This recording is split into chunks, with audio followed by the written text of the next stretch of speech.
Assalamualaikum warahmatullahi wabarakatuh.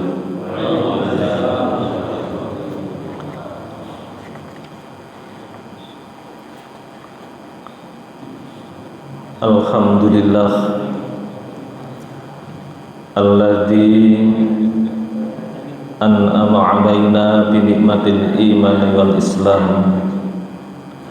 Alhamdulillah alladzi an'ama 'alaina bi nikmatis sihah wal afiyah. Asyhadu an la ilaha illallah wahdahu la syarika lah wa asyhadu anna Muhammadan abduhu wa rasuluh.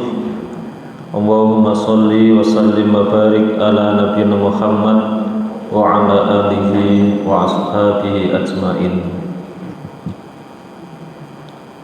Senantiasa kita bersyukur kepada Allah atas segala nikmat yang Allah berikan kepada kita. Doa, salawat dan salam kita memohon kepada Allah untuk senantiasa dicurahkan kepada panutan kita Nabi Muhammad sallallahu alaihi wasallam. Mengawali kajian kita, ngaji kita pada malam hari ini adalah ngaji kitab Riyadhus Shalihin. Kitab Riyadhus Shalihin ini adalah disusun oleh seorang ulama yang bernama Imam Nawawi. Imam Nawawi itu adalah termasuk imam yang bermadzhabkan Syafi'iyah. Beliau tinggal di Damaskus atau yang kita kenal dengan negeri Syria. Itulah sedikit dari siapa itu Imam An-Nawawi. Imam Nawawi menyusun beberapa kitab hadis. Salah satu di antara kitab hadis yang populer yang biasa digunakan oleh pesantren adalah kitab Riyadhus Shalihin. Apa itu Riyadhus Shalihin? Riyadun itu adalah latihan. As-sholihin adalah orang-orang yang soleh. Jadi kitab Riyadhus Shalihin itu adalah latihannya orang-orang yang soleh. Kita dilatih mengenal tentang ikhlas. Kita dilatih untuk mengenal tentang hal-hal yang berkaitan dengan kebaikan, dengan akhlak dan lain sebagainya. Itu berada di kitab Riyadhus Shalihin. Bismillahirrahmanirrahim. Babul ikhlasi, bab ikhlas. Wa ikhdarun niyati, dan menghadirkan niat. Bahasan yang pertama di dalam kitab Riyadhus Shalihin itu adalah bab ikhlas dan menghadirkan niat.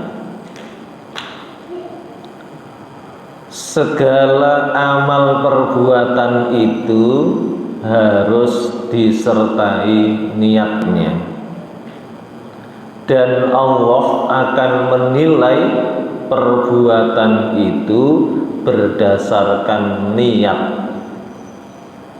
Maka saat kita melakukan perbuatan, niat itu harus dihadirkan. Itu maksud dari bab yang pertama ini. Qala berfirman Allah Ta'ala mahaluhur Allah, wa ma umiru dan tidaklah mereka diperintah illa liya'budu kecuali supaya mereka menyembah Allah kepada Allah mukhlisina dengan mereka mengikhlaskan lahu bagi Allah. Ayat yang pertama dikutip di dalam Al-Quran adalah surat Al-Anbiya ayat 5. Allah berfirman, wa ma umiru illa liya'budullaha mukhlisina lahuddin. Kita ini tidak diperintah oleh Allah kecuali adalah beribadah kepada Allah dengan ikhlas karena Allah. Tujuan Allah menciptakan manusia adalah untuk beribadah. Ibadah itu ada dua macam. Yang pertama adalah ibadah mahdhah, dan yang kedua adalah ibadah ghairu mahdhah. Ibadah mahdhah itu adalah ibadah yang sudah pakem Allah tentukan tata caranya, mekanismenya, Rasulullah sudah contohkan dengan detailnya. Itulah ibadah mahdhah. Kita hanya sami'na wa ata'na. Itu ibadah mahdhah. Apa saja ibadah mahdhah itu? Salat. Rasulullah mengatakan, "Shollu kama ra'aitumuni usolli." Salatlah kalian itu sebagaimana aku salat. Ibadah mahdhah itu adalah haji. Khudhu anni manasikakum. Ambillah dariku akan manasik ibadah haji. Itulah ibadah mahdhah. Adapun ibadah ghairu mahdhah, Rasulullah hanya menentukan secara garis besarnya saja. Adapun teknisnya, pelaksanaannya itu sesuai dengan kondisi dan kemampuan kita. Apa saja ibadah ghairu mahdhah itu? Di antaranya adalah muamalah. Nanti juga di dalam hadis-hadis ini akan ada tentang bab tentang muamalah. Inilah yang Allah perintahkan. Baik itu ibadah mahdhah maupun ghairu mahdhah, tujuannya hanya satu, yakni karena Allah. Ikhlas karena Allah. Inilah yang Allah perintah. Wa an amiril mu'minin, dan dari Amirul Mukminin Umar bin Khattab. Umar bin Khattab radhiyallahu anhu, semoga Allah meridhoinya. Qala, berkata Umar bin Khattab, sami'tu, aku mendengar Rasulullahi, akan Rasulullah sallallahu alaihi wasallam, yaqulu, Rasulullah bersabda, innamal a'malu, bahwasanya niat, hanya sanya niat, hanya sanya amal-amal, bin niyati, dengan niat, wa innama likulli imri'in, dan hanya sanya untuk setiap urusan, ma apa-apa, nawa dia niat. Faman, maka barang siapa, kanat adalah orang, hijratuhu, hijrahnya, kanat adalah hijratuhu, hijrahnya orang, ilallahi, kepada Allah, wa rasulihi, dan rasulnya Allah, fahijratuhu, maka hijrahnya dia, ilallahi, kepada Allah, wa rasulihi, dan rasul Allah. Waman, dan barang siapa, kanat adalah hijratuhu, hijrahnya orang, lidunya, untuk dunia, yusibuha, yang dia menujunya, awimro'atin, atau perempuan, yang tihuha, dia nikahinya, fahijratuhu, maka hijrahnya dia, ilama, kepada apa, hajaro, hijrah, ilaihi, kepadanya. Muttafaqun, disepakati, ala sihatihi, atas kesohehannya hadis. Hadis yang pertama datangnya dari sahabat Umar bin Khattab. Umar bin Khattab adalah termasuk Amirul Mukminin, khalifah yang nomor 2 setelah Abu Bakar As-Siddiq. Umar bin Khattab itu termasuk as-sabiqunal awwalun, orang-orang yang pertama masuk Islam. Ada keutamaan manusia-manusia, sahabat-sahabat yang mereka itu periode-periode awal mereka beriman kepada Allah, menerima dakwahnya Rasulullah, disebut oleh Allah di dalam Al-Quran adalah as-sabiqunal awwalun. Termasuk diantaranya adalah Umar bin Khattab. Dia mendengar Rasulullah bersabda, innamal a'malu binniyah.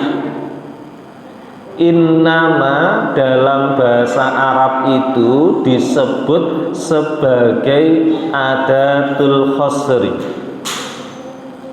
kata untuk meringkas, kata untuk meringkas. Ada beberapa orang, namun yang paling ganteng adalah si Ali. Itu adalah kalimat untuk meringkas. Maka di dalam hadis ini Rasulullah mengatakan bahwasanya amal itu didasarkan dengan niat. Hadis ini ada asbabul wurudnya. Apa asbabul wurud itu? Asbabul wurud itu adalah sebab-sebab turunnya hadis. Kalau sebab-sebab turunnya ayat Al-Quran dinamakan dengan asbabun nuzul, sebab-sebab turunnya Al-Quran. Maka hadis juga dinamakan dengan asbabul wurud. Apa itu?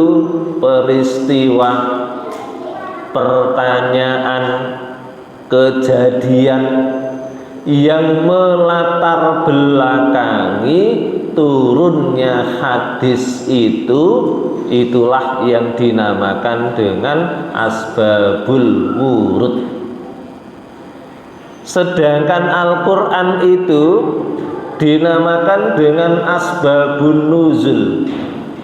Apa itu? Peristiwa, kejadian, atau pertanyaan manusia, sahabat, lalu kemudian setelah itu turun Al-Quran yang melatar belakangi turunnya Al-Quran, maka itu dinamakan dengan asbabun nuzul. Maka hadis ini ada historisnya. Sebelum hadis ini diucapkan oleh Rasulullah. Apa itu? Nabi Muhammad itu hijrah dari Mekah menuju ke Madinah bersama orang-orang, bersama kaum muslimin. Mereka hijrah ikut dengan Rasulullah. Yang hijrah itu tidak hanya orang tua, tetapi juga ada para bujangan-bujangan, ada gadis-gadis, jejaka, perawan, dan lain sebagainya ikut hijrah dengan Rasulullah dari Mekah menuju ke Madinah. Sampai di Madinah itu tersiar kabar ada salah seorang manusia, seorang pemuda itu hijrahnya itu mengikuti seorang perempuan yang bernama Ummu Qais. Akhirnya seorang pemuda itu dijuluki oleh sahabat-sahabat dengan julukan Muhajir Ummu Qais. Orang yang berhijrah karena pengen mendapatkan perempuan. Karena dia ikut hijrah, saya juga mengikuti. Dia ikut hijrah karena perempuan yang dicintainya itu hijrah. Dia ikut itu. Sahabat-sahabat ini kemudian saling kemudian rumor, gosip saling gosip dengan memberikan julukan Muhajir Ummu Qais. Lalu kemudian ketika Rasulullah mendengar itu, Rasulullah lantas mengatakan innamal a'malu binniyah wa innama likulli imri'in ma nawa. Faman kanat hijratuhu ilallah wa rasulihi fa hijratuhu ilallah wa rasulih. Wa man kana hijratuhu lidunya yusibuha awim ro'atin yang kihuha, atau ketika dia hijrahnya itu karena perempuan, ya dia hanya mendapatkan perempuan itu tetapi tidak mendapatkan dari Allah. Itulah yang dinamakan dengan asbabul wurud, sebab-sebab turunnya hadis. Rasulullah mengatakan amal itu berdasarkan niat. Apa niat itu? Apa niat itu? Ulama mengatakan yang dinamakan dengan niat itu adalah al-qasdu. Apa al-qasdu itu? Al-qasdu itu adalah tujuan. Kita melakukan sesuatu tujuannya apa? Kita sholat tujuannya apa? Kita menikah tujuannya apa? Itu yang dinamakan dengan niat. Nah, kalau tujuannya ini salah, maka akan tidak sampai. Kita menulis surat, tujuannya keliru, alamatnya keliru, maka surat itu tidak akan sampai kepada yang dituju. Sehingga Rasulullah mengatakan innamal a'malu binniyah. Amal itu berdasarkan niatnya, tujuannya apa. Apa tujuan kita beramal? Maka di dalam ayat yang di atas tadi Allah mengatakan illa liya'budullaha mukhlishina lahuddin. Tujuan kita beramal itu beribadah semata-mata karena Allah. Itulah yang dinamakan dengan ikhlas. Niat yang ikhlas itu semata-mata karena Allah. Itu niat ikhlas. Maka ini perlu dihadirkan dalam setiap perbuatan kita. Jaga perbuatan kita semata-mata ikhlas karena Allah.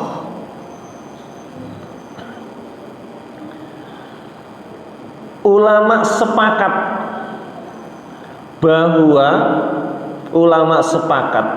bahwa niat itu adalah perbuatan hati.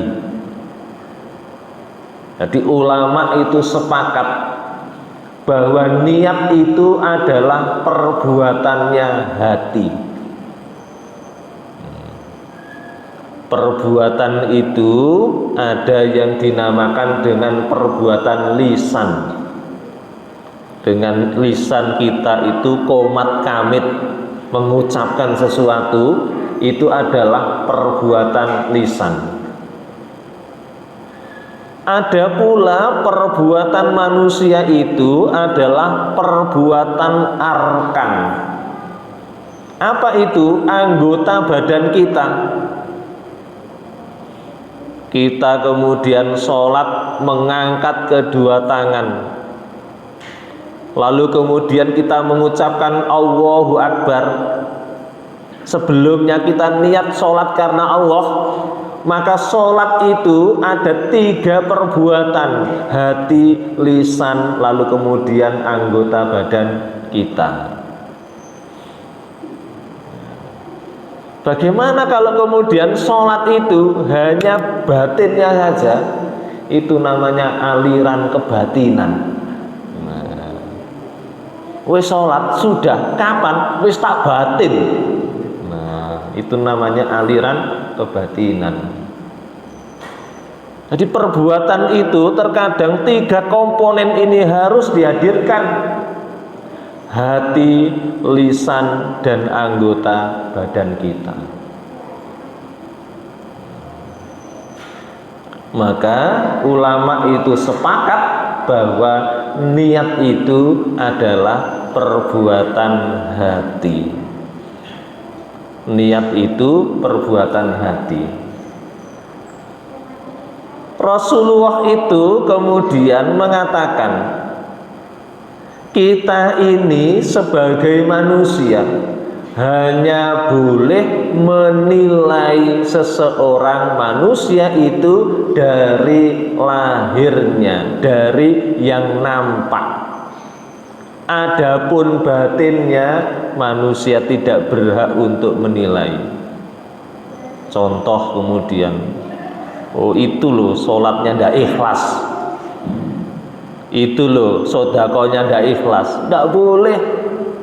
Masalah hati itu urusan Allah, ndak bisa kita menilai hati. Kita hanya boleh menilai yang nampak. Adapun yang di dalam hati itu adalah Allah saja yang tahu. Maka yang tahu apakah kita ikhlas dalam beribadah ataukah tidak, itu adalah hanya diri kita masing-masing. Sehingga mari setiap waktu kita menghadirkan ikhlas karena Allah itu. Ihdharu niyah, niatnya dihadirkan. Bagaimana menghadirkan niat? Adalah niat semata-mata seluruh perbuatan kita adalah karena Allah. Jadi ulama sepakat bahwa niat itu adalah perbuatan hati. Namun ulama kemudian berbeda pendapat. Apakah niat itu perlu dilafatkan di dalam lisan ataukah tidak? Jadi apakah kita kemudian ketika akan melakukan sesuatu perlu diucapkan, saya berniat untuk sholat, saya berniat untuk sodakoh. Apakah perlu kemudian niat itu diucapkan?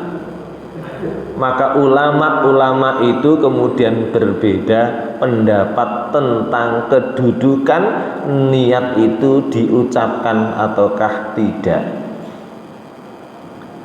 Sebagian ulama kemudian berpendapat bahwa niat itu harus diucapkan di dalam lisan untuk yu'inul qalb, untuk menolong hati. Sebagian ulama seperti itu. Sehingga bagi ulama yang seperti ini, ketika hendak sholat lalu kemudian hatinya niat, lisannya kemudian mengatakan usolli fardhul maghribi. Nah, kenapa dia mengucapkan itu? Karena menolong hati. Itu pendapat yang pertama. Pendapat yang kedua, bahwa niat itu tidak perlu diucapkan di dalam lisan. Kenapa? Karena niat itu adalah perbuatan hati. Yang kedua adalah karena juga Rasulullah tidak pernah melafadzkan niat. Tidak ada satupun hadis ketika Rasulullah sholat maka membaca usolli. Tidak ada satupun hadis yang menerangkan ketika Rasulullah kemudian mau berpuasa, Rasulullah kemudian mengucapkan nawaitu shauma ghadin. Nah, itu menurut pendapat yang kedua. Karena tidak ada satupun hadis yang menerangkan itu. Sehingga cukup niat itu di dalam hati saja, tidak perlu dilisankan. Karena sudah ada pakemnya. Niat itu adalah hanya urusannya hati. Namun Imam Syafi'i itu adalah untuk menolong hati. Namun jangan salah, ada orang kemudian mulutnya kemudian mengatakan sesuatu tetapi hatinya tidak. Nah, apa itu namanya? Itu namanya munafik. Nah, itu kalau kemudian seumpama begini contoh, saya sholat maghrib berimamkan kepada Ustadz Maskodi, ternyata yang mengimami itu adalah Ustadz Mahmud, maka sholatnya menjadi rusak karena menentukan niatnya tadi. Bagaimana kalau kemudian tidak ditentukan? Ya saya ikut sholat maghrib, siapapun imamnya tidak masalah. Tapi kalau sudah ditentukan imaman, makmuman, saya bermakmum kepada Ustadz Mas Kodi, ternyata yang menjadi imam bukan beliau, nah ini menjadi keliru, menjadi salah. Jadi inilah kedudukannya. Niat itu sebagian orang kemudian dilafatkan, sebagian orang tidak dilafatkan, cukup di dalam hati. Nah, Imam Syafi'i itu seperti apa? Kok kemudian berpendapat bahwa niat itu diucapkan? Imam Syafi'i itu mengkiaskan ketika Nabi Muhammad itu memulai ihram untuk umroh maupun haji, maka Rasulullah kemudian mengatakan labbaik Allahumma umrotan, dibaca dengan keras, labbaika umrotan, aku penuhi panggilanmu ya Allah untuk melakukan ibadah umroh, dibaca dengan keras oleh Rasulullah. Maka inilah yang kemudian dijadikan cantolan, dijadikan kias oleh Imam Syafi'i. Niat itu adalah diucapkan di dalam lisan.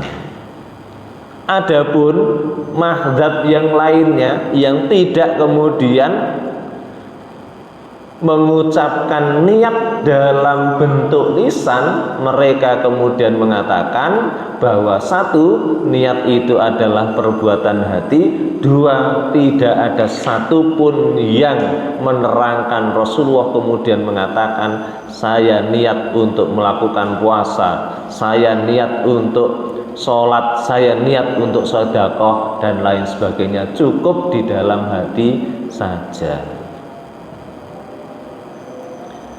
Nah, Rasulullah mengatakan Allah menilai perbuatan kita itu berdasarkan niatnya.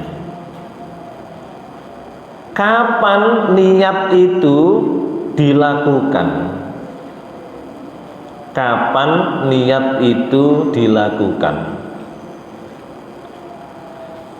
Yang pertama, niat itu adalah dilakukan sebelum melakukan perbuatan. Sebelum takbir Allahu Akbar, sebelumnya sudah niat. Jadi niat itu dilakukan sebelum perbuatan.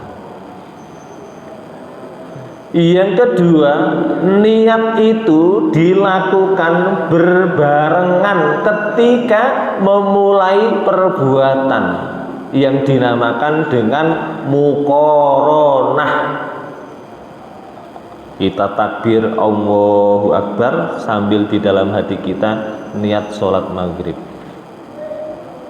Itu namanya adalah muqaranah, berbarengan antara perbuatan dengan kita mengucapkan Allahu Akbar lalu menghadirkan niat di dalam hati. Jadi ada niat itu adalah sebelum melakukan perbuatan, ada niat itu adalah ketika kita itu adalah awal berbarengan dengan melakukan perbuatan. Ada pula orang itu niat dari jauh, baru kemudian dilakukan sampai 1 minggu berikutnya, 1 tahun berikutnya. Maka sebagian orang kemudian mengatakan itu bukan niat, tetapi itu adalah azam. Fa'idza azamta fatawakkal 'ala Allah. Contoh, saya niat untuk ibadah haji, dan pasti semua manusia akan punya keinginan itu. Tapi niatan itu tidak pernah nabung, tidak pernah nyelengi, maka itu bukan niat. Kalau kemudian niat, ya ada usaha. Bagaimana usahanya? Nabung, setor ONH 25 juta. Nah, itu kemudian dihitung niat. Kalau hanya kemudian pengen saja. Nah, jadi itu membedakan antara niat. Nah, Rasulullah di dalam hadis yang lain itu mengatakan, seseorang itu ketika berniat kebaikan, lalu maka baginya dicatat satu kebaikan. Kita habis sholat isya niat, nanti malam saya bangun setengah 3, jam 3, setengah 4 saya bangun untuk sholat tahajud. Sebelum tidur niat seperti itu, maka sudah dicatat satu kebaikan. Ketika dia kemudian melakukan kebaikan itu, maka Allah menyempurnakan kebaikan yang dilakukan. Bagaimana sempurnanya? Sempurnanya adalah sekali kebaikan dilipat gandakan 10 oleh Allah, atau kemudian lebih dari itu kepada orang yang ia kehendaki. Namun sebaliknya, ketika seseorang itu berniat melakukan kejelekan, maka Allah belum mencatatnya sebagai kejelekan. Baru ketika dia melakukan kejelekan itu, Allah kemudian mencatatnya dan semisal dengan nilai kejelekan yang ia lakukan.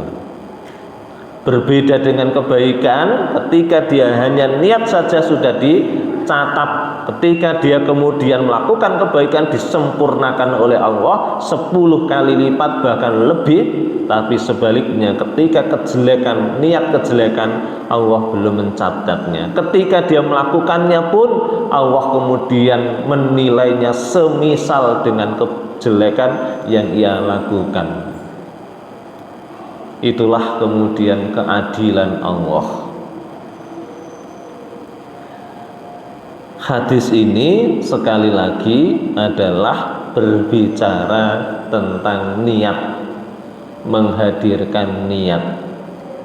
Dan inilah pentingnya niat, sehingga di dalam hadis, di dalam kitab hadis Riyadhus Shalihin ini ditulis pada bab yang pertama. Ada bab yang pertama.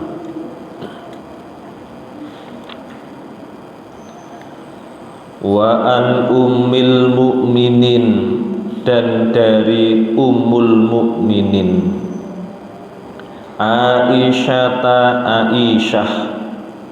radhiyallahu anha, semoga Allah meridhoinya. Qalat, berkata Aisyah, qala, bersabda Rasulullah sallallahu alaihi wasallam, yaghzu, mereka berperang, jaisyun, tentara, al-Ka'bata, Ka'bah, fa idza kanu, maka apabila adalah mereka, bibaida'a, di lapangan, minal ardi, dari bumi, yuhsafu, menenggelamkan, bi amwalihim, dengan harta-harta mereka, bi awalihim, dengan yang pertama dari mereka, wa akhirihim, dan terakhir dari mereka. Qalat, berkata Aisyah, Qultu aku berkata, ya Rasulullah, wahai Rasulullah, kaifa bagaimanakah yuhsafu ditenggelamkan bi awalihim dengan yang pertama dari mereka, wa akhirihim dan akhir dari mereka, wa fihim dan di tengah-tengah mereka, aswaquhum. Habis ya. Oke, kita lanjutkan pada pertemuan yang akan datang. Kita akhiri dengan doa kafaratul majlis. Subhanakallahumma bihamdika asyhadu an la ilaha illa anta astaghfiruka wa atubu ilaik. Assalamualaikum warahmatullahi wabarakatuh.